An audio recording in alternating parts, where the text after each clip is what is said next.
எம்ஜிஆர் இவருக்கு சின்ன எம்ஜிஆர் இவர் தான். இவரை தவிர யாருமே கிடையாது. இப்ப மட்டும் இவர் ஆட்சி கிடையாது. இனி 61 வருடம் ஆட்சி இவர் தான் அமைப்பார்.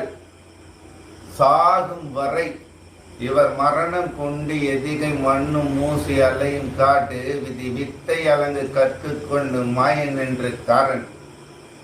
மாயனும் காரன், மந்திரமும் காரன், விதி கொண்டு ஏதும் தெரியாதவன். இவனி ஆட்சி அமைப்பான் சாகும் வரை. பெரும்பான்மை ஆட்சி இவன் தான். இவனை தவிர வேறு யாரும் அமைக்க இயலாது. இது சித்தர்கள் ஞானிகள் கொண்டு தவத்தில் இருக்கும் அம்பிகை சௌல சேஷக கார ருத்ர கலாயக காளி கிரதே தயன்ய காராக்கிரதன்யம். ஆனால் சிறு தவறு நேர்ந்து விட்டது.